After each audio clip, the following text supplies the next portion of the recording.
On an evening in September of 2017, a woman living in Massachusetts came home from work to an empty house. Her boyfriend was gone, but she saw that his wallet and his phone were still right there on the counter, and also on the kitchen table were 3 fairly conspicuous envelopes. Confused, she walked over to the envelopes and she began to open them. One of them was her boyfriend's last will and testament. Another was a note that was for her. And the third was a letter that was addressed to the family of a woman who had been murdered 25 years earlier. But before we get into today's story, if you're a fan of the strange, dark, and mysterious delivered in story format, then you've come to the right place because that's all we do, and we upload 2, 3, even 4 times every week. So if that's of interest to you, please offer to file the like button's taxes for them.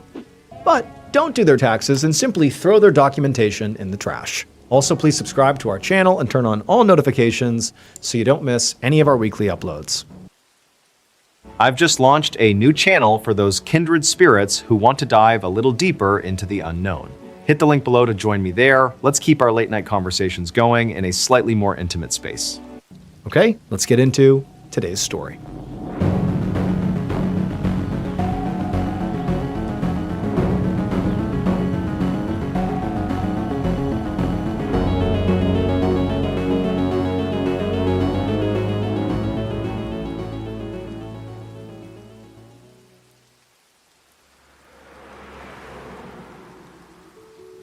On the afternoon of April 15th, 1992, a 24-year-old woman named Lisa Ziegert drove through the quiet suburban streets of Agawam, Massachusetts. And eventually, she pulled into a shopping plaza in the center of town, which was full of shops and restaurants and bars. So Lisa was a teacher's aide at the local middle school. And while teaching was definitely her passion, the reality was being a teacher's aide did not pay very well. So, to earn some extra money, she also worked the evening shift at a store called Brittany's Card and Gift Shop, which sold things like birthday cards and stuffed animals and music boxes. As she drove through the lot looking for a parking space, she passed by a chicken restaurant where her friend Ed Borgatti worked. So Ed shared a house with Lisa's boyfriend, Blair Masoya, as well as Lisa's sister, Lynn. So the 4 of them were all pretty close. And so as Lisa found her spot and parked her car and got out, she thought about popping into the restaurant to say hi to Ed, who was also working that day. But when she checked her time, she thought better of it, and instead she just walked straight to the gift store to start her shift. A few hours later, around 7 p.m., Lisa sat behind the counter at the gift store, humming along to the song that was playing on the overhead speakers. Lisa was the only employee on duty during the evening shifts, and she was there until the store closed at 9 p.m. And working alone so late at night definitely made her a little bit anxious. And, she did every now and again have issues with problem customers. And so she was just always kind of a bit on edge, especially considering, some rowdy people often came out of the pool hall that was just a few doors down, and they sometimes came in the shop and were just kind of a handful. And on top of all that, there was something else going on that Lisa actually couldn't quite explain. Lately, she'd been having this weird feeling that somebody was watching her through the windows of the store. So, as Lisa is sitting behind the counter, feeling, very anxious and sort of stressed about the night, she hears the sound of the door to the shop opening. There was a bell above the door that jingled every time the door opened. And so she whipped around to see who it was, and she was very relieved to see that it was actually just her older sister Lynn, not some random customer who might be a problem. Lisa was really close with Lynn, and sometimes her sister would just stop by to chat and keep Lisa company, especially during her evening shifts. So Lynn walked in and asked Lisa how things were going, and Lisa said it was fine. And then eventually she sort of shifted the conversation to how, Lisa was still sort of upset that she had not been able to land a full-time teaching job yet. She told Lynn that what she really wanted here was just, a teaching job that paid better than what she had now so that she could quit this gift store job. Not only because this late night shift really creeped her out, but also because she'd be able to spend more time with her boyfriend Blair if she just had this full-time teaching job instead of splitting these 2 jobs. And so the 2 sisters continued to chat for about a half an hour, and then Lisa walked Lynn to the door and waved goodbye. And as Lisa watched her sister drive away in her car, Lisa suddenly became aware of the fact that the parking lot of this plaza was really full tonight, and there were lines of cars, of people honking at each other trying to get, the few remaining spots. And as Lisa stood there in the gift shop's doorway, she looked over and saw that the owner of the carpet shop next door, James Dent, was closing up. And James, he looked over, saw Lisa, and he made a comment about how crazy the parking lot was tonight. And Lisa was like, yeah, it gets pretty busy at night, but this is even, crazier than usual. After that, the two said goodbye and they went their separate ways. And Lisa, she turned right around and went back inside the gift store. About an hour later, around 8:20 p.m., Lisa rang up a customer at the counter. She handed the customer his change and his receipt and told him to have a good night. And then once he was gone, she went into the back room to take inventory before closing. After such a long and stressful day, Lisa was really glad that her shift was nearly over. In about 40 minutes, she was going to close up the shop and then maybe walk over to see if Ed was still working at the restaurant, chat with him for a bit, and then head home. But just then, Lisa heard the sound of that bell on the door, which meant somebody was coming in. So she stepped out of the back to see who it was. The next morning, so April 16th, 1992, Detective Wayne Macy of the Agawam Police Department stepped into Brittany's card and gift shop. When he got in there, he saw that there were already officers from his department putting up crime scene tape and taking photos of the scene. One of the officers came over to Macy to fill him in, and they explained that morning, one of the employees from this gift shop had called 911. And what she said is she got to work that morning to start her shift at the gift shop, and right away when she arrived, she noticed something odd. She saw one of her coworkers, Lisa Ziegert, who normally worked the night shift and closed the shop down. She saw her car was out in the parking lot. And so that was odd because she shouldn't be here. She works at night. And then this woman who ultimately called 911, her name is Sophia, she went up to the storefront and found the door was unlocked. And also when she stepped inside, all the lights were on and the overhead speakers were still playing. And so, Sophia's thinking, that's odd. Like, is Lisa working this morning or something? But she searched the whole store and Lisa was nowhere to be found, even though all her belongings were still in the store. And so ultimately, she called the police. The officer also told Macy that they had already spoken to the man who owned the shop right next door, the carpet shop. And the owner of that store said he had actually spoken to Lisa the night before around maybe 7:30 p.m. And at the time, she was acting totally normal, seemed very happy. They were just talking about, how hectic the parking lot was that night. Detective Macy asked the officer if anyone had been in touch with any of Lisa's family or friends to see if anybody had heard from her or seen her. And the officer said that they had been in touch with those people and that no one had seen or heard from her since last night. Additionally, the officer said that Lisa's roommate had said Lisa never came home, and she also had not shown up to her other job at the middle school that morning where she was a teacher's aide. At this point, the officer told Macy that, hey, you just got to come in the back of the store because what we found in there make it really obvious that what we're dealing with here is foul play. So Macy said, all right, lead the way. And he followed this officer into the back room of the shop. And as soon as he looked inside, his heart sank. There were all these cardboard boxes in the back room that had been sort of flattened, like one or maybe multiple people were laying on all these boxes, and there was blood all over the boxes. And so based on this, it seemed pretty apparent to Macy and the other officers that, if Lisa is not here right now, but her things are here, her car is here, like she didn't disappear voluntarily. Like all the initial evidence suggests that she was taken away by force. As Macy was walking around this small back room, he noticed there was actually a back door that had been left partially open that no officers had touched. So this is how it was left. And he walked over and he opened this door and he saw this door led to this narrow back alley that ran behind the building. Also, as Macy was looking at this back door, he looked down and he saw what appeared to be, pretty obvious scuff marks across the ground, as if maybe somebody had been dragged and their shoes had sort of scuffed the ground on the way out. And so Macy stepped into this back alleyway to see if there was any nearby security cameras that could have potentially captured whatever happened back here the night before, but he didn't see any. So he left the alley and he went to the front and he began going to the other stores in this plaza to see if any of them had cameras that potentially faced like the front of the shop. But Macy was very disappointed to learn that none of these shops had security cameras. So there was going to be no footage of whatever happened here. And so at this point, Macy knew this was going to be a really challenging case to solve. Because he had no eyewitnesses, at least not right now, and no security camera footage, it meant there was no clear, easy way to try to figure out what the assailant looked like, or what their car could have looked like, or even what direction they might have gone. Like he had nothing. And so Macy went right to his car, he grabbed his radio, and he called dispatch, and he told them to right now send out search teams, police dogs, and scour every inch of this area for any sign of Lisa. After that, Macy went back inside the shop to check the cash register. He figured if this was a robbery, that very likely the money would be missing. But when he got in there and he opened it up, the cash was still inside.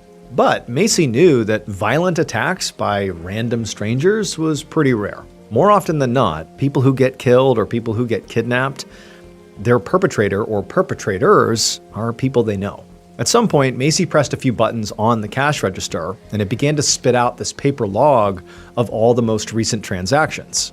And Macy saw that the last purchase, at least as reflected on this register, was made with cash at 8:20 p.m. the night before. And for the first time, Macy actually felt a surge of optimism about this case, because this was a very helpful clue. Since the gift store closed at 9 p.m., this narrowed down the time window significantly. It meant the attack likely happened in the 40 minutes between that transaction at 8:20 and closing at 9 p.m., a time when very few of the other businesses in the plaza were open, except for the restaurants and pool hall.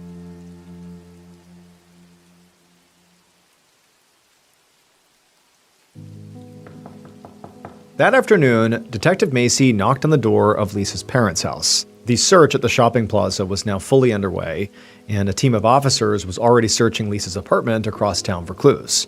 And in the meantime, Macy wanted to speak to Lisa's family and see if they knew anything.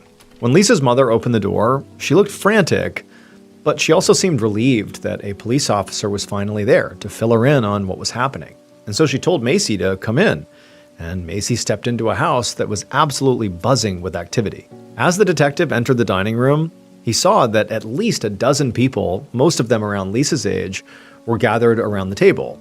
They had this big map spread out on the table and were talking about maybe organizing their own search effort. And then when they saw Detective Macy, they all sort of flocked around him and began peppering him with questions about what happened to Lisa, where is she?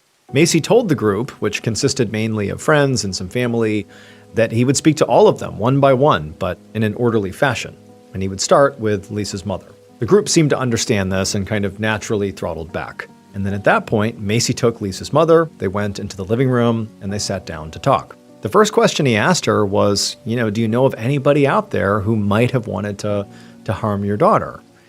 And Lisa's mother immediately said, no way. Lisa did not have any enemies. She was quite friendly, very hardworking, and really just stayed out of trouble. And for the rest of this interview, which lasted, another 30 minutes or so, that really was the sentiment that Lisa's mother communicated, that this was totally unheard of, that anything would happen to Lisa.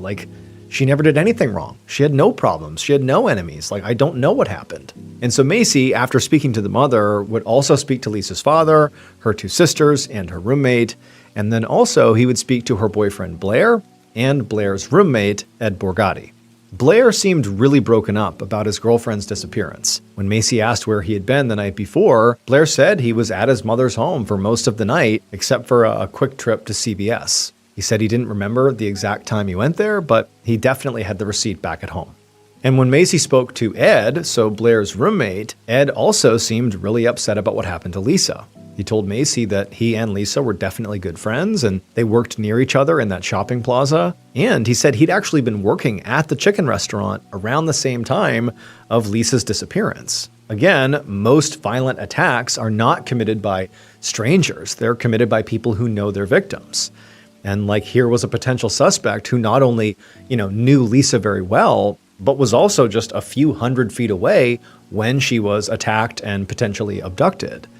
It just seemed almost too obvious. So Macy made a note to be sure to look into Ed very thoroughly and see if any of Lisa's friends knew about maybe any tension between those two. However, as Macy would go around and question all of Lisa's friends who were at the house, none of them had anything negative to say about Ed or Blair, and none of them knew anything useful about Lisa's disappearance. However, one of Lisa's friends did say that about a week earlier, Lisa had told her about this feeling she had of being watched while she was at the store. But Lisa hadn't actually said anything about why she felt that way or who she thought was watching her. So even though it was an interesting lead, Macy knew it would be virtually impossible to actually follow up on. And at this point, he was just getting a little frustrated, because not only did he have no eyewitness or security footage of Lisa's abduction, it seemed absolutely no one even had a motive to harm Lisa. In fact, the only useful piece of information he got from all the interviews was from Lisa's sister, Lynn, who said she had stopped by the store about an hour or two before Lisa disappeared. She was able to give Macy a very detailed description of what Lisa was wearing: a denim skirt, boots, and a charm bracelet. And so by the time Macy was leaving the home, he felt really disappointed by how little he had uncovered. He just hoped that the officers in charge of the search effort were maybe having more luck. 3 days later, on the afternoon of Sunday, April 19th, Detective Macy parked at the edge of the woods off Route 75, less than a mile from the gift store. Seconds later, another police cruiser pulled up right behind him. So earlier that afternoon, a man had been out walking his dog in these woods, and he had unfortunately come across a dead body and had called it in. And so Macy, when he heard this, had driven straight over here, thinking this could be Lisa's body. And now, as he got out of his cruiser, he saw there were tire tracks that the man who had called in the body had said he had also seen. He said there were tracks near the body, and so Macy's thinking, okay, I gotta follow these tracks and it will likely bring me to this body. And so Macy, along with 3 other officers, began following these tracks into the trees. But Macy, who was at the front of this group, only took a few steps before his feet literally sank down into the mud to the point where it was up to his ankles. This area would turn out to be extremely swampy, to the point where the officers actually had to walk in each other's footprints in a single file line just to try to navigate this mud. And so into the woods they went, carefully walking in this straight line until the tire tracks began to fade. At this point, Macy and the others looked around and, there was no body where they were, and there was no sign of any body or anything unusual. But the man who had found the body had said these tracks sort of aimed in the direction of where the body was found. And so Macy and the others just continued in that single file line, sort of just trudging directly into the woods for hours, until finally they did reach this small out-of-the-way clearing. And in the clearing, Macy and the others saw clothing items scattered all over the place. At this point, it was starting to get dark, and so Macy pulled out his flashlight and he shined it around in this clearing. And at some point, his beam of light landed on a woman's body lying right next to a tree. She was partially naked, and some of her clothes that she still had on had been pulled down. So it seemed fairly obvious that she had been sexually assaulted before she died. Also, there were clearly multiple stab wounds all over her body, including one to her throat. And then when Macy crouched down next to her to get a better look, his flashlight reflected off of a charm bracelet on her wrist. Less than an hour later, Detective Macy had to shield his eyes as a floodlight clicked on and threw blinding light all over this clearing he was in. A forensics team had just arrived and fired up their generators so they could work through the night with lights. And also overhead, a helicopter now circled the woods, taking aerial photos of the scene. These woods, at least from Macy's perspective, were such a maze that it seemed very likely that the killer must be a local who knew this area well. And also, if they'd driven through all that mud, Macy figured that whoever they were looking for likely was driving a vehicle with 4-wheel drive, like a truck or a Jeep. So he told the forensics team to make a cast of the tire tracks that were left behind near the edge of the road to see if there was anything else they could find out about the vehicle.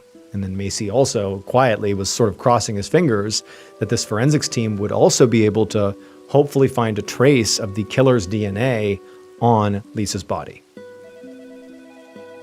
A few days later, Macy was sitting at his desk at the police station.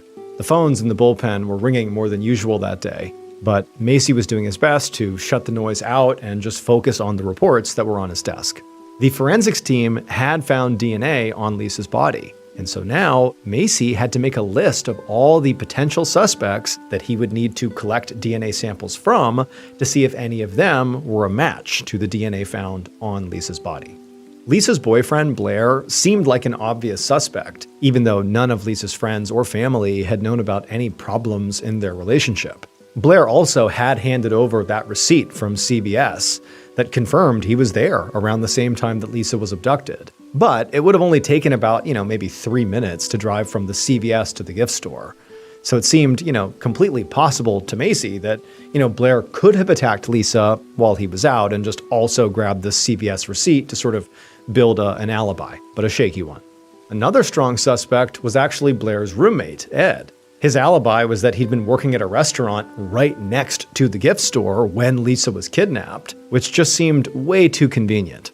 And so Macy thought, it was entirely possible that Ed, during his shift, could have snuck over to the shop, maybe killed Lisa right there in the store and then left her there. And then, after his shift was over, because he knows no one's going to be back in that gift shop, he could have gone back over, grabbed the body, disposed of her in the woods, and nobody knows. And on top of that, Ed just so happened to own a Jeep. So now Macy clearly needed to get DNA samples from both Blair and Ed, and also Macy planned to analyze the tires of both of their vehicles to see if either of them matched the tracks from the woods. Suddenly, though, the constant ringing of the bullpen phones just became too much for Macy to ignore.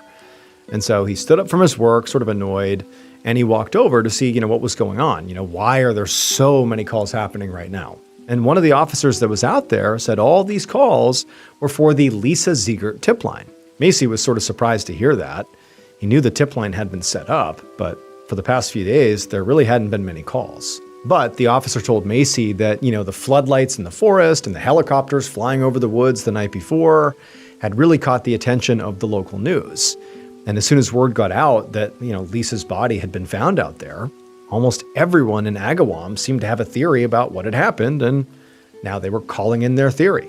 But he said that these tips were sort of all over the map, and there were already dozens of different descriptions of suspicious vehicles or suspicious people that, could be suspects. Macy told the officer to, keep doing his job and to make sure you log all the tips that come in, and that Macy and his team would look through them one by one when they had a chance. And as Macy turned and walked back towards his office and he continued to hear all these phones ringing, he realized his team might have to do a whole lot more DNA comparisons than he'd originally planned on. Because this was the early 90s, there was no way to have one DNA sample like you would find on a body, let's say, and then just put it into a bank and see what turns up. That didn't exist. And so what he's saying is he needs to compare this sample directly to basically all these potential people and hope one of them lines up.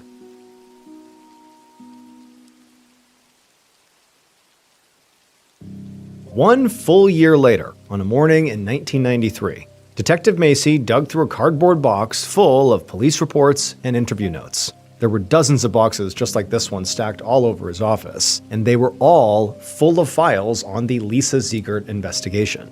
Macy and his team of detectives had spent the entire past year basically working around the clock on this case, digging into one lead after another, and it had been exhausting.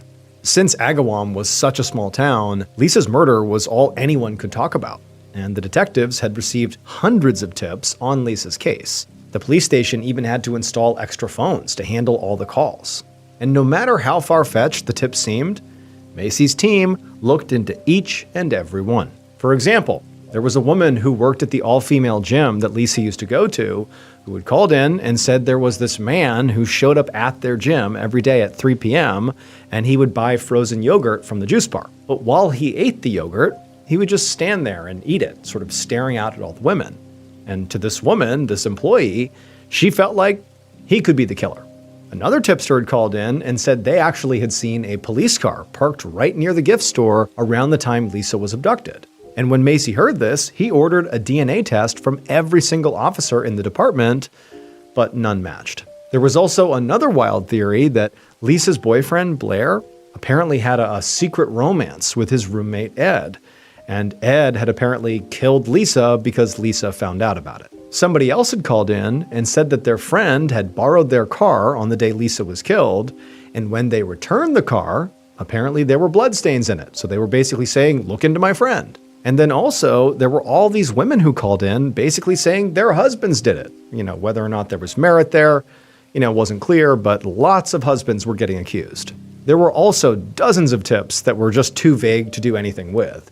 Like people saying that they saw a man in a dark coat or a guy at a bar who looked suspicious. And so at the end of the first year of this investigation, Detective Macy had looked into 400 people of interest, but none of those leads went anywhere. To Macy's disappointment, Blair and Ed, who were really the two most obvious suspects, were actually ruled out very quickly. Their tires from their vehicles ultimately didn't match the tracks found in the woods, and they'd both given DNA samples, which did not match the DNA found on Lisa's body. And it was hard to get samples from all, the rest of the 400 other suspects, especially because in 1993, you needed a pretty significant amount of DNA to run a test. So the police typically made suspects come in and get their blood drawn. And a lot of the suspects just said no to that because they just didn't want to go through the hassle. And since most of the tips that had led to these people of interest were pretty flimsy, Macy didn't have probable cause to get a warrant to force them to do the blood draw. But of the hundreds of suspects who did give their DNA, none matched the DNA found on Lisa's body. And again, there's no bank to just run the sample through to see who else it could be. Like if you don't have somebody to compare it to, you couldn't do it in the early 90s. So, as Macy stood there looking at all those boxes of files that he'd spent months poring over, he had the sinking feeling that maybe the answer was not in there after all. At this point, it was like every tip he had gotten had led him down like an entirely different path than he was on, and he was just more lost and confused than ever. And so he felt like if he was going to actually find Lisa's killer, he needed new evidence or he needed an eyewitness to help point him in the right direction. And so as daunting as it was for Macy to think of this, he knew what he really needed now was actually even more tips. 6 months later, in the fall of 1993, so now we are about a year and a half after Lisa Ziegert's murder, Detective Macy stood in the corner of a massive call center in Burbank, California. All around him, dozens of workers sat in cubicles with computers and headsets, and Macy waited with nervous anticipation as one by one, their phones began to ring. Macy knew that the very popular TV show, Unsolved Mysteries, which told real stories of unsolved cold cases, was actually airing a segment about Lisa's murder at that very moment. But he wasn't actually watching the show. Instead, he was in the studio's call center to monitor the tip line, in case any viewers at home called in with valuable information on Lisa's case. And sure enough, within a few minutes, every single phone in the call center was ringing off the hook. Macy began to walk around the room and peek over the shoulders of the workers as they took notes on these calls that were coming in. And Macy admittedly was frustrated by what he was seeing. Most of the callers were just repeating this old rumor that Ed Borgatti was the killer, and that more than that, the police knew about it and were covering it up. So the reason for that is Ed actually had been ruled out by DNA evidence pretty early on in the investigation. But the police had decided not to announce that publicly until the case was closed. So the locals came up with a conspiracy theory to explain why Ed, who looked so suspicious from the outside, had never been arrested, that somehow the police were covering it up. Macy had hoped that by having this case be on Unsolved Mysteries, that it would lead to a fresh tip from a credible witness who maybe hadn't come forward yet. But instead, all he was getting was just more rumor and more speculation. In the end, the show generated 212 tips, and none of them led anywhere. And so as the years went on and still no new information came in, Lisa's case just continued to get colder and colder. By the time Detective Macy actually retired in 2003, it had been 11 years since her murder. Yet still, the murder was unsolved. Almost 23 years later, in January of 2015, Anthony Gallooni, the newly elected district attorney, walked down the hallway at the Agawam Police Headquarters. He found the door he was looking for, and he knocked. And a few seconds later, a detective named Mark Pfau opened the door. Gallooni introduced himself and then asked to see all the files on the Lisa Ziegert investigation. Gallooni told the detective that he had grown up near Agawam, and he vividly remembered watching the news coverage of Lisa's murder when he was just 12 years old. And now that he was the DA, solving the cold case was one of his top priorities. Forensic technology had advanced a lot since the early 90s when this case was in its full swing, so Gallooni suggested they just send the DNA sample from Lisa's killer to the lab for phenotyping, which is basically using DNA markers to figure out what a person could look like. So this is not the same thing as putting the DNA into a huge bank and getting an exact match back. It's sort of like building a profile of who this belongs to. And so the DA was very confident that through this process, if they could build a really accurate physical profile of the suspect and cross-reference it against the hundreds of names they had collected over the years in this case, maybe they could finally close in on Lisa's killer.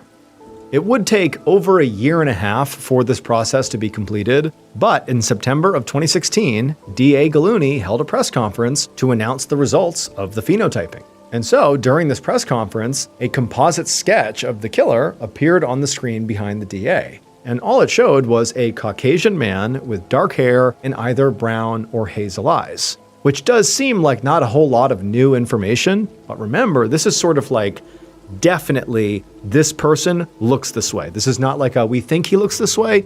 This is what he looks like.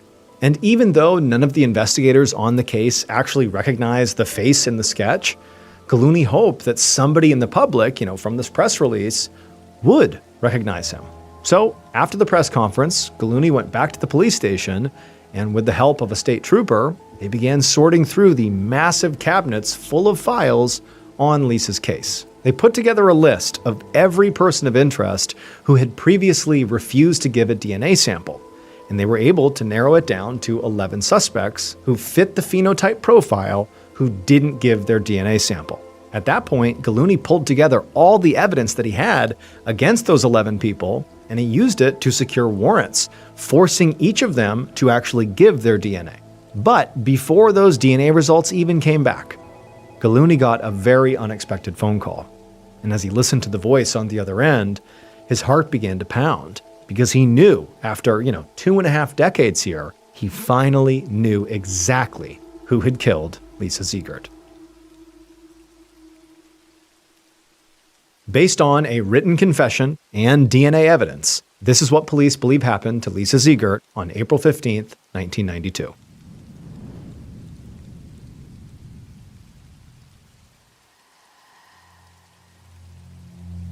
Around 8:30 p.m., the killer parked in the alley behind Brittany's card and gift shop.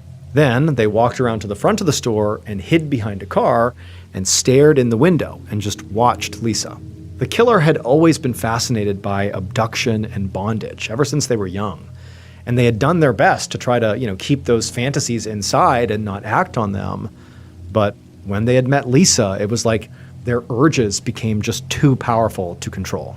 So on this night, when they saw Lisa disappear into the store's back room, the killer, steeled themselves, then took a deep breath and stormed into the shop, just as they had imagined doing for so long. They had thought about this and fantasized about what this would be like, and now it was actually happening. And so they ambushed Lisa with a knife right as she was walking out of that back room, and they kind of grabbed her and wrapped their arm around her neck, and they sort of stumbled into the back room, and Lisa, she began fighting back. And so they're struggling, and they knocked over that huge pile of cardboard boxes, and at some point Lisa tried to wrestle the knife out of the killer's grip. But after this intense struggle, the killer gained the upper hand and dragged her out the back door and into the alley. They shoved her into their vehicle and then drove a mile down the road and turned onto a dirt path that led into the woods. And then after they drove for a while, they reached a secluded spot in the forest, at which point they stopped, they pulled Lisa out of the back of the car, they threw her to the ground, and then they sexually assaulted her. And then after they were done, they stabbed her to death. And then they just left her, and they got back in their vehicle and they drove away. By the time the killer got back to their own home, they were still buzzing with adrenaline. I mean, this was every bit as incredible as they thought it would be. However, when they actually walked into their house and they heard a familiar female voice calling out from the other room asking where they'd been, the killer looked down and suddenly realized there were cuts all over their hands. But at this point, it was too late to do anything about these cuts. Like, if they left to go clean up, they would just seem really suspicious to the woman in the next room. So the killer just took a deep breath and continued into their own house, hoping, she wouldn't notice the cuts and piece together the awful truth. The killer's name was Gary Shera, and he was a young man whose only connection to Lisa was that he had been a customer at the gift store where she worked.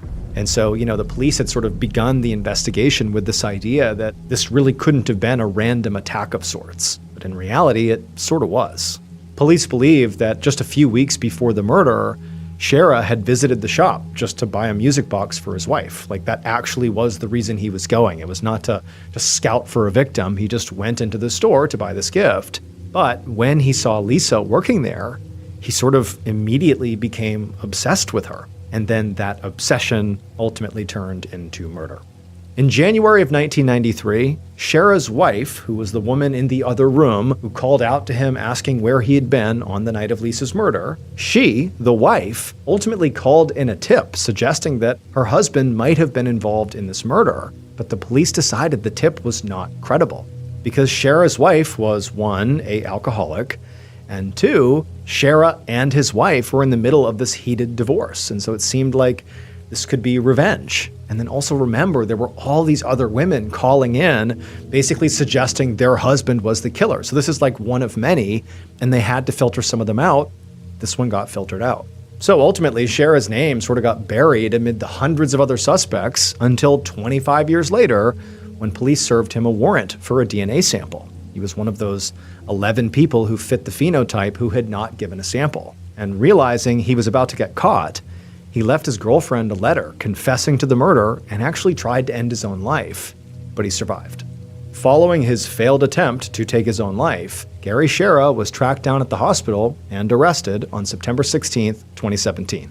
2 years later, he pleaded guilty to first-degree murder and was sentenced to life in prison without parole.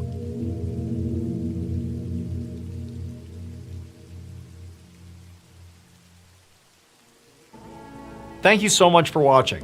Let me know what you thought of today's episode in the comments. And remember, we have a whole playlist of true crime episodes ready for you to binge right now. So click here and give them a watch. All right, until next time.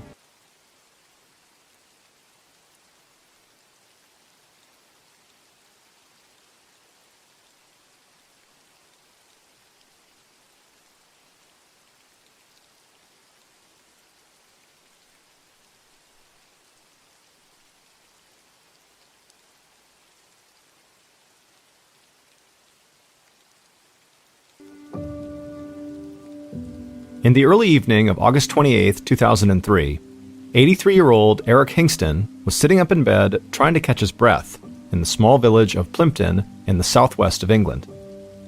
Eric's 81-year-old wife, Audrey, fluffed up a pillow behind him to make sure he was as comfortable as possible. She kissed her husband on the cheek, walked across the small upstairs bedroom, and opened up the window. A cool summer breeze blew in, and Eric instantly seemed to relax. For the past 3 years, Eric had been dealing with a series of health issues. He could only walk short distances with the help of 2 canes, he had heart problems, and he had a catheter. But despite these health issues, his wife, Audrey, had worked hard to give Eric as active a life as possible. And for years, together, they had managed to do just that. But recently, Eric had also begun to suffer from severe asthma, and so he struggled to breathe a lot of the time. He had tried different medicines and treatments, but sitting upright in his bed with the window open seemed to be the only thing that brought him any relief. Audrey turned from the window and looked back at her husband on the bed, and she smiled. She could see his breathing had started to slow down, and he had a calm look on his face now. Eric gave a little smile back to his wife, but it was obviously forced. He hated that he was stuck in bed so much of the time lately. It was just not how he'd imagined his life playing out. And a big reason for that was because Eric had spent the early part of his life in peak physical condition, facing dangers that most people couldn't even imagine. When he was a young man, he joined the Royal Air Force, and he had become a highly decorated World War II pilot who flew covert missions into occupied France. After leaving the military, he no longer risked his life on a regular basis, but he still pushed himself to work hard all the time and to accomplish any goals he set for himself. Eric got married to his first wife, they started a family, and he opened and ran a very successful neighborhood butcher shop that was located below the house where he still lived. And so for decades, Eric had been a highly respected war hero, business owner, and beloved member of the community. But now, he just felt like a burden. Eric's second wife, Audrey, sat down in a chair near the bed and took his hand. The two of them had gotten married later in life, when they were in their 60s, after both of their first spouses had passed away. Audrey knew Eric hated the situation he was in now, but she reminded him that they had shared almost 20 wonderful years together, and she wouldn't trade that for anything. Audrey asked Eric if he needed any more help, but he just said he just wanted to know how the butcher shop was doing. Audrey shook her head and sighed. One of Eric's sons now ran the family business, and he ran it well, but Eric just could never quite let the shop go. Audrey told him she was sure everything was just fine, but she told him she would head down to look into the shop just to check in on things. And so she patted Eric's hand, stood up, walked out of the bedroom, and down a flight of old wooden stairs, and stepped outside of the house.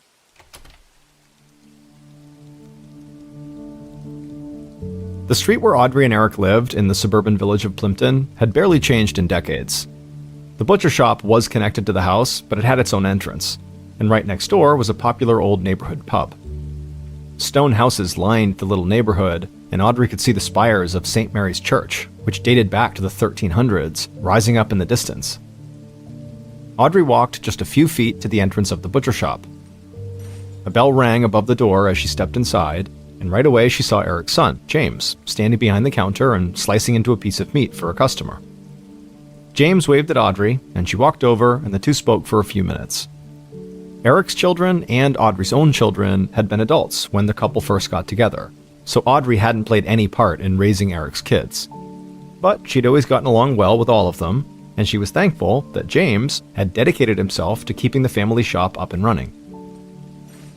A few more customers walked in, and so Audrey said she didn't want to get in the way of business, so she said goodbye to James and walked back outside. She smiled at a pair of young men who were heading into the pub next door, and she could see the street starting to come to life as people got off from work and headed out for the evening. Audrey took a breath. She missed the days when she and Eric would duck into the pub for a pint and end up talking to their friends for hours, and she knew Eric missed that too. She walked back to the house and put on a smile. She didn't want Eric to see that she was feeling a bit sad about how their lives had changed since he'd gotten sick. Audrey walked upstairs to the bedroom and checked on her husband. He was still sitting up in bed, feeling the breeze on his face. He told her he felt like his breathing was much better, but he was feeling a bit tired, so he might just go to sleep. He asked Audrey to keep the light on, which she almost always did anyways, in case he needed to get up in the middle of the night. Then Eric gave his wife a kiss and closed his eyes. Audrey told him to sleep well. Then she walked to the bedroom door, but she stopped before she walked out. She could hear loud noises coming from the pub next door. She thought about closing the window to block the noise, but she knew Eric could sleep through loud sounds, and having the window open meant he got fresh air. So she left the window open, glanced back at her husband one more time, who was already falling asleep, and then she walked out of the room.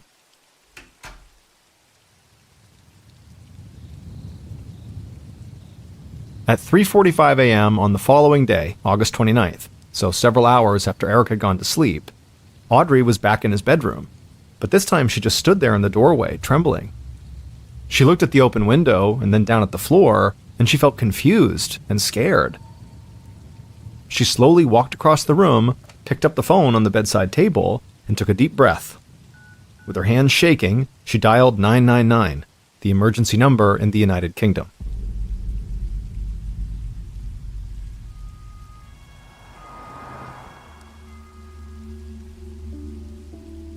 Minutes after Audrey's call, police and paramedics sped down the small village street towards Audrey and Eric's house, their sirens waking up people all around the quiet neighborhood. Detective Inspector Tony Carney of the Devon and Cornwall Police parked on the street and followed several paramedics to Audrey and Eric's front door. Carney knocked on the door, and within seconds, Audrey answered.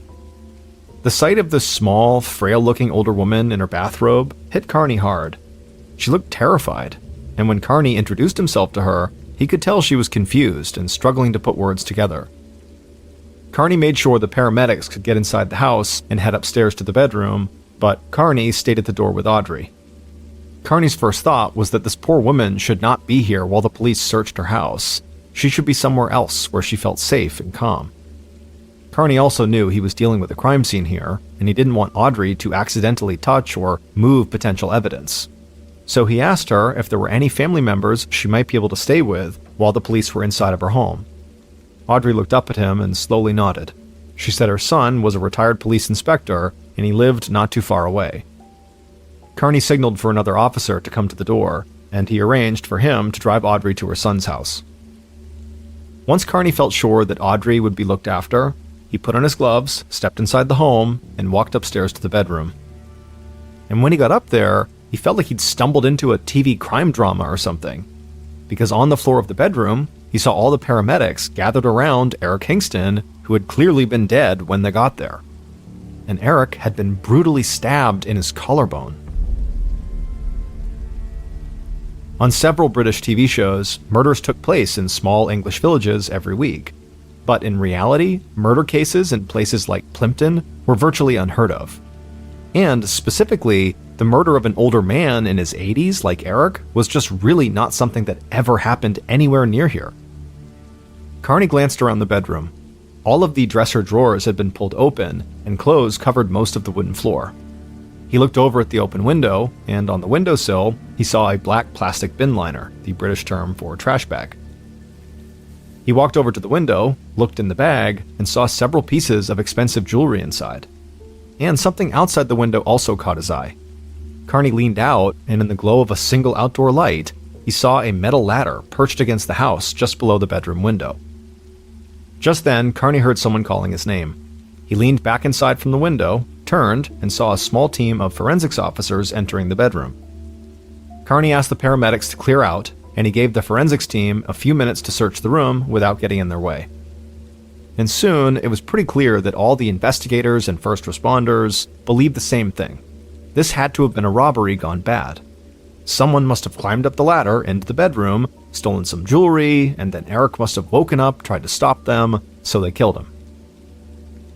But if that was the case, Carney wondered why the thief had left the jewelry behind. Did they just panic? Or did Audrey catch them in the act? The thief killed Eric, but maybe they just couldn't bring themselves to kill a woman who probably looked a lot like their grandmother. The forensics team continued their work in the bedroom, and Carney headed back downstairs and outside. Police officers had cordoned off the house with crime scene tape, and the neighbors had come out of their homes and had started to ask questions. Carney had worked cases in a number of other small villages, and he knew that even residents with the best intentions could end up slowing down an investigation.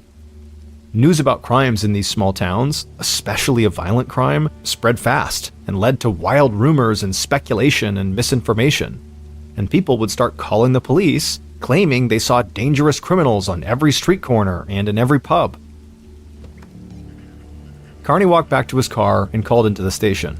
He said he wanted a mobile command unit set up near the house, and he wanted officers on site whose sole purpose would be to answer questions from the community and provide as much transparency as possible. After that, Carney walked away from his car and informed the officers outside that they would have help soon. But before Carney could go back into the house, he saw another uniformed officer leading a middle-aged man towards him. The man looked almost as dazed as Audrey had. The man introduced himself as the victim's son, James, and he said he ran the family butcher shop connected to the house. A friend who lived nearby had called him to tell him what was going on, and James said he had spoken to the uniformed officer, so he already knew his dad was dead. Carney eyed James and then looked over at the shop. He wondered if it was too much of a coincidence that James worked at a butcher shop, presumably with knives, and his father was the murder victim who had been stabbed to death. James told Carney he still needed to call the rest of his family to let them know what had happened. Carney said he understood. However, before he left, he wanted to know if anyone who worked at the butcher shop, or anyone who might have worked there in the past, could possibly have had a grudge against his father. James shook his head and said no. He said police could talk to anyone who had ever worked for his dad, or anyone in the neighborhood for that matter, and they would all say they loved Eric, like family. Carney said how sorry he was again, and then told James he would follow up when he needed to, and then Carney walked back inside the house. Up in the bedroom, Carney found the forensics team combing over every inch of the floor and also bagging jewelry and clothing as potential evidence. One of the officers told Carney that they had pulled blood samples from Eric's body, but they hadn't found that much blood on the floors or the walls. They believed the stab wound had been deep enough to puncture Eric's lung and kill him, but it hadn't actually caused a lot of bleeding. The forensics officer said the puncture spot on Eric's body was deeper than it was wide, which most likely meant the blade was very, very sharp. The officer also said that they still had not found the murder weapon or any usable fingerprints in the room or outside of the window, but they would keep on looking. Carney hoped the team would eventually find usable prints, but he thought he might not even need them. because he believed there was a good chance Audrey had interrupted the robbery and gotten a good look at her husband's killer.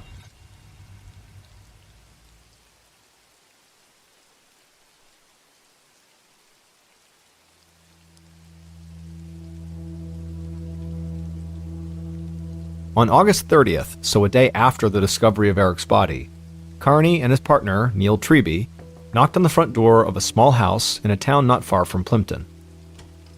A man in his mid-50s answered.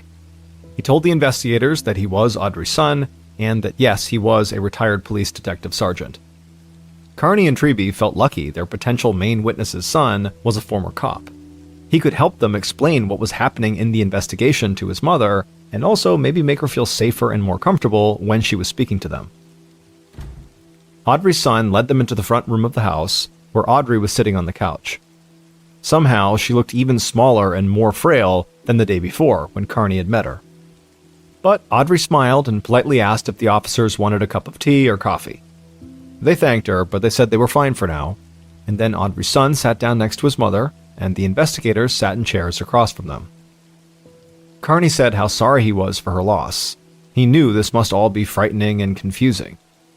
Audrey nodded, but she said she would not let fear or confusion get in the way of helping the police.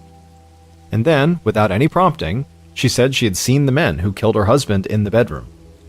Carney leaned in and asked if he'd heard her right. There was more than one killer? Audrey nodded and said there were 2 young men. Treby quickly asked if she knew these men, or if she could at least give a clear description of them. Audrey turned and looked at her son, and he told her she should tell them everything she knew. Audrey turned back to the investigators. She told them she had been sleeping in the guest bedroom, and she said she usually did that because Eric liked to keep the window open and the light on at night, which made it difficult for her to fall asleep. And so the other night, or early in the morning, she had woken up when she heard noise coming from the main bedroom, where Eric was sleeping. It sounded like someone was groaning and something banging against the wall. Audrey said she figured it was just Eric trying to fumble for his canes to try to stand up and get out of bed, and so she got up and walked down the hall. And at this point, Audrey sort of trailed off.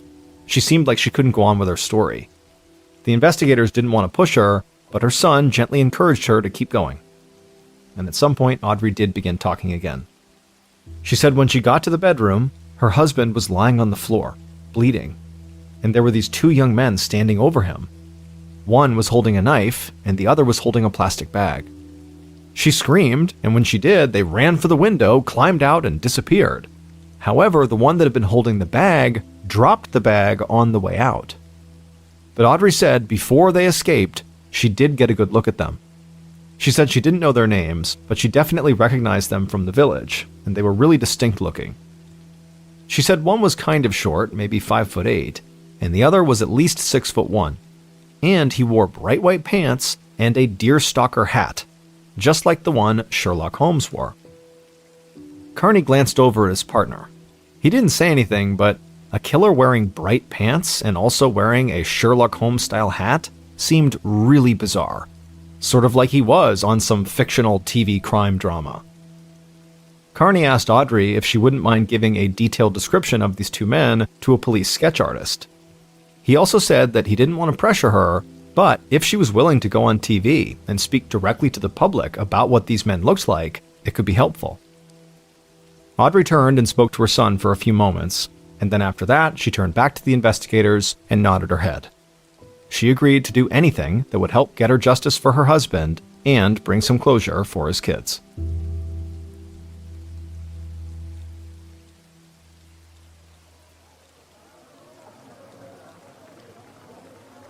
On September 4th, so 5 days after Eric's murder, Inspectors Carney and Treby stood next to Audrey in a large conference room filled with newspaper and television reporters. Police had already started to circulate the drawings of the suspects around town.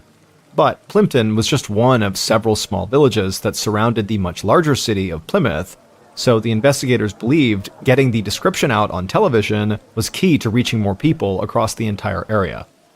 The investigators also believed if people just saw Audrey telling her tragic story, they might be more willing to help. Carney conveyed the basics of the case to the press, and then he introduced Audrey. She stood there for a second in silence, just staring out at the cameras pointed directly at her. She tried to keep her composure, and she spent a minute looking at some notes she had written down. Finally, in a soft voice, she thanked the community for all the love and support they had shown her and her family in the wake of this tragedy, and then she gave a detailed description of the two men she believed killed her husband. Afterward, Audrey stopped and looked down at the piece of paper shaking in her hands. She swallowed and closed her eyes, trying to fight back tears. After a few seconds, she opened her eyes, looked right into one of the cameras, and said very dramatically that there was no need for these men to have done this to Eric. Even if he had tried to fight them off, he was no threat to these two young men. They could have just pushed him aside and left with whatever they wanted. They didn't have to kill him. This press conference sparked an even bigger outpouring of sympathy for Audrey and the family, but it also led to a level of tension and fear that was totally foreign inside of Plimpton. People were now too scared to go out at night, and shopkeepers considered closing their doors early just in case these two murderous young men were out stalking their next victim. However, within just a few days, Audrey's press conference would prove to have been the right decision. On an afternoon in early September, Carney and Treby were working together in Carney's office when a uniformed police officer opened the door. He told them that two men had come to the station saying they needed to speak to the investigators who were handling the Eric Hingston murder case, because they said they were the men that Audrey had identified as being the killers. Inspectors Carney and Treby rushed through the station, and they found these two young men standing with several officers. And they did look exactly like the two young men Audrey had described. The inspectors felt a huge rush, because it was like the solution to their case had just fallen right into their laps. Carney and Treby brought the two young men into an interview room, and Carney asked them flat out if they had come to turn themselves in for Eric's murder. But both young men immediately just shook their heads and said no. The taller of the two men said they'd seen Audrey's press conference, and they immediately knew she was describing them. But they had nothing to do with her husband's murder. Treby said if they knew immediately that they were the men Audrey was talking about, why had they waited several days to come in? The young men looked at each other for a second, and then the tall one kept talking for both of them. He said they were scared. Not only did they match Audrey's description, but they also thought people in the village would decide they were guilty right away no matter what they said, because they happened to live in a bail hostel in town. A bail hostel was a place where people who had been charged for crimes, but had been released on bail, could live if they didn't have a permanent residence of their own. Essentially, a bail hostel allowed law enforcement to know where they could find these people if they needed to, until their case went to trial. Carney and Treby exchanged a look. They knew these young men were right. A lot of people in the village would assume they were dangerous criminals and decide they were guilty of murder, regardless of the truth. But this didn't change the fact that Audrey had clearly described both of them, so Carney wanted to know how they could explain that, if they were not the men Audrey had seen in Eric's room. The shorter of the two men finally spoke up. He said he didn't mean any disrespect, but the old woman might just be confused. They had seen her that day, but not in her house. Instead, they had seen her when they were walking into a nearby pub. The taller man then quickly joined in and said after going to that pub, they went back to the bail hostel and stayed in all night. And they said the inspectors could speak to the people in charge of the hostel because the hostel had strict curfews and kept track of when people left and came back. Carney and Treby got the details of this bail hostel, then excused themselves and left the interview room. And immediately, Carney called the hostel, and the person who answered was able to confirm that both of those men were at the hostel at the time of Eric's murder. And so any rush of adrenaline the inspectors had felt when these two men came to the station had now quickly disappeared. Now, there was a chance that these young men could have snuck out of the hostel and made their way to Eric and Audrey's without anybody noticing, but that was not the most likely scenario, especially considering that these two men had literally sought out the police. And if Audrey really had seen them at the pub that day, there was a chance that in her shock and confusion, she had just remembered these two guys when she was trying to picture the men who were inside of her house. Carney and Treby returned to the interview room. They let the two young men go, but made it clear they would follow up with the bail hostel, so the men should make sure not to leave the village anytime soon. But once the young men were gone, Carney and Treby admitted that if Audrey had confused these two guys with the actual killers, the investigation basically had nothing to go on. With two potential suspects off their list for the time being, Carney and Treby decided to head back to Eric and Audrey's neighborhood. At the mobile command center the police had set up near the house, the inspector spoke with shop owners, old family friends, and delivery drivers and paperboys who might have seen something while they were on their routes early in the morning when Eric was killed. But nobody seemed to have seen or heard anything unusual. And so with very little to go on, Carney and Treby couldn't help but keep coming back to the idea that their victim ran a butcher shop and he had been stabbed with what forensics officers believed was a very sharp blade, something that would be in a butcher shop. So maybe two men from the shop had broken into the house and killed Eric with a butcher knife. They most likely would have had easy access to the home, working so close. But when they spoke to Eric's son James and the few other people who worked at the shop, all of them appeared to have very strong alibis, so the inspectors could not directly tie any of them to the break-in or to Eric's murder.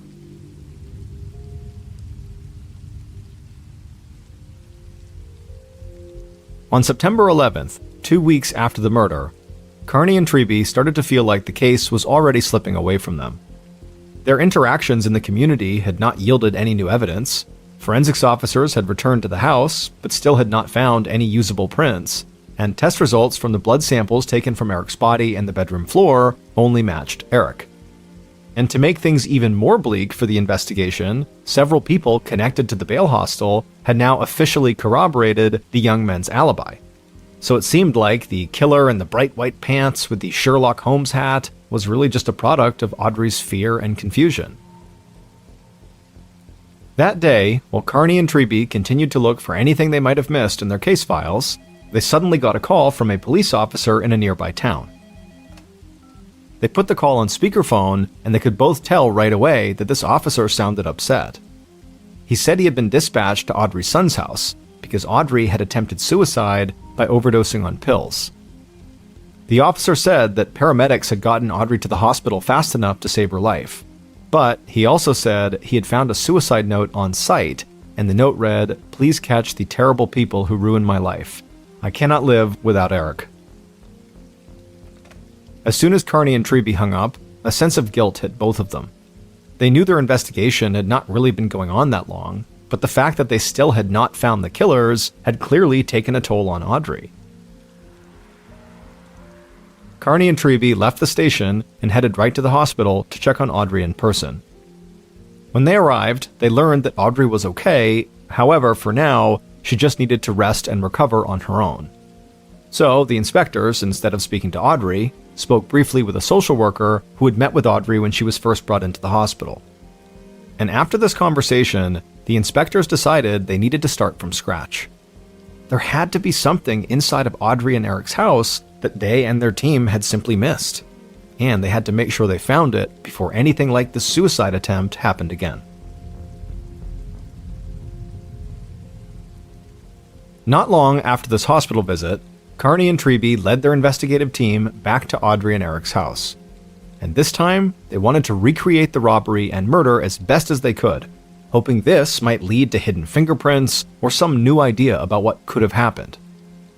They started by having two police officers place the ladder outside against the house, scale it, and then try to climb into the bedroom window. And what they discovered is because of the way the window was designed and where it was situated in the house, it meant that somebody would have to awkwardly stretch up from the ladder, grab onto a small piece of cement, and pull themselves up and over the windowsill and into the bedroom. This proved to be so difficult that even the youngest, most fit cop on the team couldn't do it. And so the only other option for the killers, assuming they were using this ladder, would have been to use the ladder to climb onto the roof of the house and then scale down from the roof and sort of swing themselves into the bedroom. And this scenario, much like the first one, required a lot of strength and to some degree a level of fearlessness because the risk of falling was quite high. And even with all that, it still would have been really hard to pull off. So police wondered if maybe the killers had somehow practiced this maneuver beforehand. After the investigative team tried several more times to run through various ladder scenarios, they headed back inside the house to do another complete search. Now, Carney and Treby had no idea if during this search they would find anything new. The house had already been searched on 3 separate occasions. But they still encouraged their team to literally look everywhere in this house, even in places where it didn't even seem possible that a clue could turn up. And after another lengthy search, when Carney and Treby had both become convinced that they were going to come up short again, they heard an officer shouting their names from the kitchen. Carney and Treby ran through the house. In the kitchen, they saw an officer standing by an open drawer with his back to them. Carney asked what was going on, and the officer said he'd found something that was stuck in the small space between the drawer and the counter the drawer was in. Carney and Treby just stood there with bated breath as this officer jimmied the drawer to try to free what was stuck there. And then finally, the officer got it free, and he turned around, and in a gloved hand, he showed them what was stuck. It was a knife with a red handle and a sharp 7-inch blade. It was the type of knife that would most likely be used by a chef or a butcher. That knife was immediately sent to the crime lab for testing, and when the results from those tests came back, it only confirmed what Carney and Treby already knew. This knife had cracked Eric's murder case.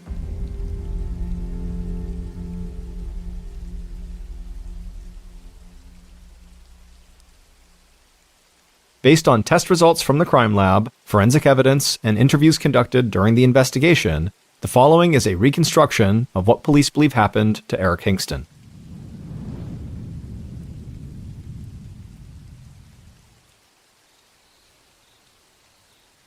In the early morning hours of August 29, 2003, the killer dragged a tall metal ladder from Eric and Audrey's back garden to the side of the house.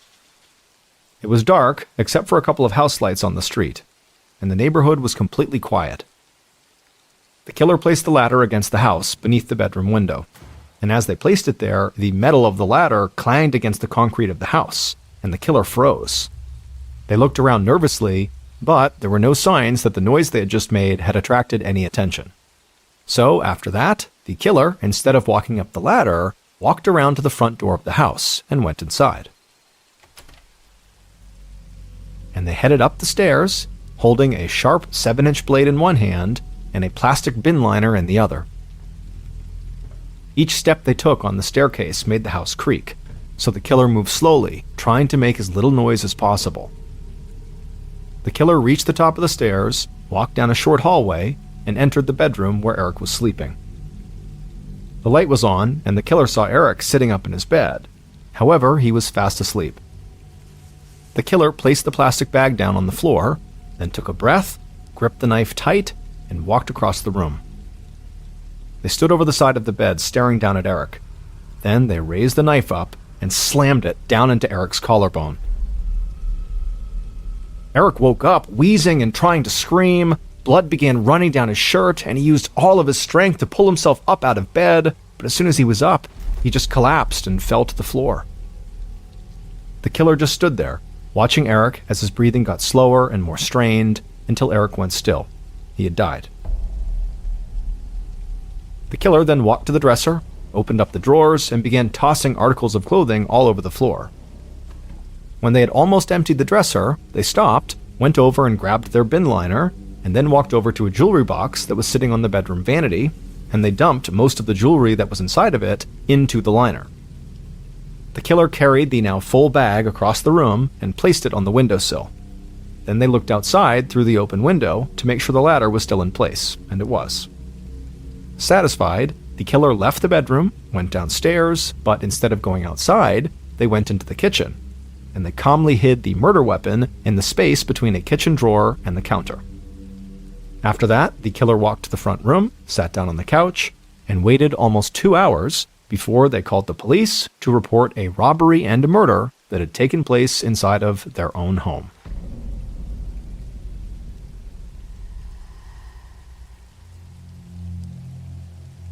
"81-year-old Audrey Hingston had murdered her husband." It turned out that Audrey had grown tired of having to take care of Eric full-time. She missed her old life of going out, visiting the pub, and spending time with her friends. Over the years, Eric's health issues had started to make her feel completely trapped, so she came up with a plan to kill him and make it look like a robbery. Audrey went as far as to pick the two young men she would pin the murder on. She often saw these two young men walking around the neighborhood and visiting the pub, and then she knew they lived in the bail hostel, so she thought they would look guilty. But even after these suspects that Audrey identified came to police and provided strong alibis, Carney and Treby didn't turn their attention to Audrey and think she was guilty. Instead, they truly believed that Audrey had just been confused, and that she really had seen two young men robbing her house and killing her husband, just not these two young men. However, following Audrey's suicide attempt, the inspectors met with a social worker who'd been speaking to Audrey. And the social worker said it was so strange, but despite what Audrey's notes said about the reason she had attempted suicide was because of her grief over her husband's death, that this social worker's experience with Audrey had been that Audrey had almost no grief or sadness about her husband being dead. And so after hearing this, the inspectors did not immediately believe this 81-year-old woman was a murderer, but they thought she might not be telling them the whole truth about what had happened. And so it was at that point that they tried to recreate the break-in using the ladder outside to get a better idea of what Audrey might have witnessed. But the inspectors quickly discovered that it would have been incredibly difficult, if not downright impossible, to pull off the break-in using the ladder. So when police found the knife hidden in the kitchen, they felt confident that there had not even been a robbery at all, that nobody had used the ladder to break in, and that instead, very likely, someone close to Eric had simply entered his house through the front door and killed him. Now, at this point, the inspectors suspected that either Eric's son, James, or maybe one of the other workers at the butcher shop were the killer. However, the only DNA found on that knife discovered in the kitchen was Audrey's. The inspectors had followed up with James, and when he heard about this knife that was found in the kitchen, he was in complete shock, because he said just a week before the murder, Audrey had come into the butcher shop and asked him to sharpen that specific knife. After Carney and Treby confronted Audrey with all of this evidence, her son, who was the former policeman, was sure his mother had killed Eric, and he convinced her to confess. At the time, Audrey became one of the oldest women in British history to be jailed for murder. But because of the circumstances and her age, she actually only served 7 months in prison. After her release, she was banned from returning to Plimpton or contacting Eric's family for several years. Audrey died in 2016.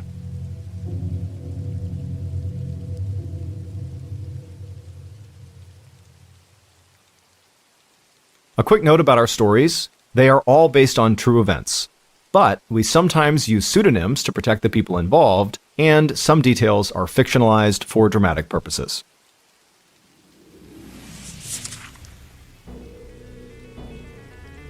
Thank you for listening to the MrBallen podcast. If you enjoyed today's story and you're looking for more bone-chilling content, be sure to check out all of our studio's podcasts. This podcast, the MrBallen podcast, and also MrBallen's Medical Mysteries, Bedtime Stories, Wartime Stories, Run Fool, and Redacted. Just search for Ballen Studios wherever you get your podcasts to find all of these shows. To watch hundreds more stories just like the ones you heard today, head over to our YouTube channel, which is just called MrBallen. So that's going to do it. I really appreciate your support. Until next time, see ya.